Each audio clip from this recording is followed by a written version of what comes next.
Welcome to the virtual Joslyn Art Museum. I'm Emma Westbrook, Curatorial Assistant, and today I'll be talking about a visitor favorite here at Joslyn, William Merritt Chase's Sunlight and Shadow, painted in 1884. This painting displays Chase's skillful blend of old master chiaroscuro and an impressionist color palette in the artist's rendition of a couple at leisure.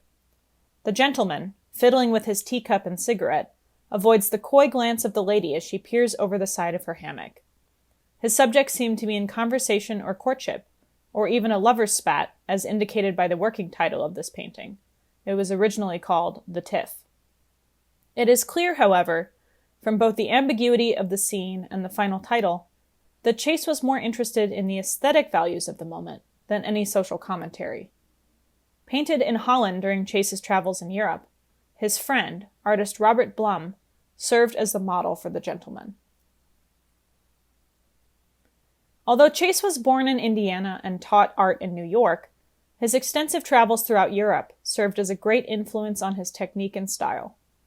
After he studied at New York's National Academy of Design, a group of wealthy businessmen asked him if he'd accept a sponsorship to study in Europe.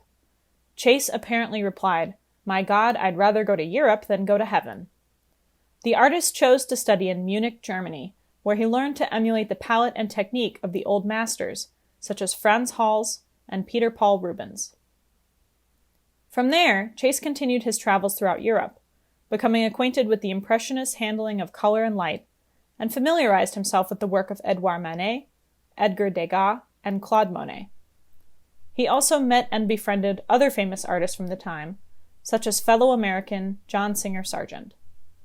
Upon his return to America, Chase began to act as a promoter of modern, impressionistic art and artists through teaching and organizing new art societies. He taught for 38 years and instructed great American artists such as Edward Hopper and Georgia O'Keeffe. He also founded the Chase School, which later became the Parsons School of Design. Chase also became a well-sought-after portraitist for the elite, favoring a more somber and realistic style in his portraits than the impressionist flair displayed in his plein air paintings. In addition, the artist produced a number of studies of fish, which allowed him to display his mastery of delicate color, light, and shadow. In Joslyn's painting, the influence of Impressionism can be seen in the artist's treatment of dappled light and the expressive brushstrokes he used to define the vegetation.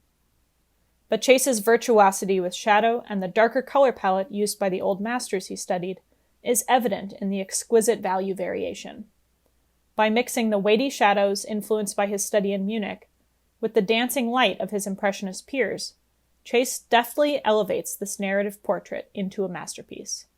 The artist himself was very fond of this painting. He never sold it and kept it all his life. Thanks so much for taking the time to examine this painting with me today. Go to our website, joslyn.org, to find more online engagement opportunities. Stay tuned as we continue to explore our permanent collection through virtual gallery talks.